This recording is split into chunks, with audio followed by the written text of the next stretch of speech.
নমস্কার বন্ধুরা, মিঠু রান্নাঘরে সবাইকে স্বাগত। আজকের নতুন একটা রেসিপি নিয়ে এসেছি, ইলিশ মাছ, সর্ষে ইলিশ কাঁচা, হাতে কড়াইতে করা।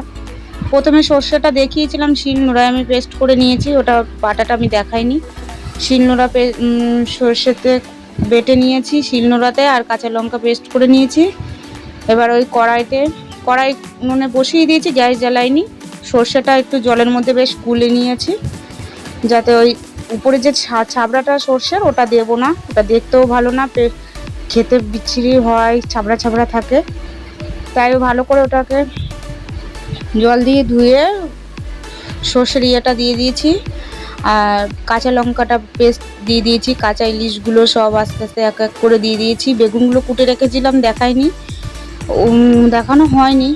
আর ওই বেগুন কুটাগুলো দিয়ে দিচ্ছি, নুন হলুদ স্বাদ মতন, কিছুটা সরষের তেল। অবশ্যই সরষের তেলে এই রেসিপিটা করলে বেশি ভালো লাগে।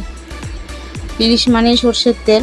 গ্যাস ওভেন জ্বালিয়ে ঢাকনা চাপা দিয়ে দিয়েছি। এবার ওটা হতে দিতে হবে। কিছুক্ষণ পরে আমি এসে দেখি যে ঝোলটা কতটা হয়েছে। কাঁচা লঙ্কাও দিয়ে দেবো কিছুটা, 4-5টার মতন কাঁচা লঙ্কা ঝোলের মধ্যে দেবো বলে ঢাকনাটা খুলে দেখলাম বেগুনটা এখনও সিদ্ধ হয়নি সেরকম। 4-5টা মতন কাঁচা লঙ্কা একটু হালকা চিড়ে দিয়ে দিয়েছি। এটা খেতে ভালো লাগে, এইভাবে করে দেখবেন। সর্ষে ইলিশ সবাই সব রকম করে, আমি এইভাবে হাতে বেশ কড়াইতে কাঁচা মেখে দিয়ে ঢাকা চাপা দিয়ে করি। এটা ভাপাও না, এটা সর্ষে ইলিশ। ভাপা হলে তো আর ঢাকনা খোলা যায় না। এবার কিছুক্ষণ পরে দেখছি না, অনেকটাই বেশ রেডি হয়ে গেছে। একটু ঝোল ঝোল রেখেছিলাম, সর্ষের তেল কিছু কাঁচা 2 চামচ মতন দিয়ে দিতে হবে। সর্ষের তেল একটু ইলিশ মানেই সর্ষের তেল। একটু নামানোর আগে সর্ষের তেল কাঁচা দিলে গন্ধ বেশ একটা ঝাঁজ, খেতে খুব সুন্দর লাগে।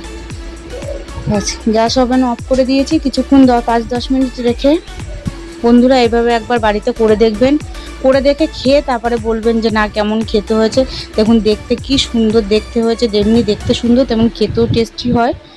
একবার একটু বন্ধুরা করে দেখবেন, আর আপনারা কমেন্টে জানাবেন যে আমার রেসিপিটা দেখতে কীরকম হয়েছে, বা জানিয়ে আমাকে একটু কমেন্টে জানাবেন। ভিডিওটা ভালো লাগলে একটা লাইক, কমেন্ট জানাবেন, একটা সাবস্ক্রাইব করে দেবেন।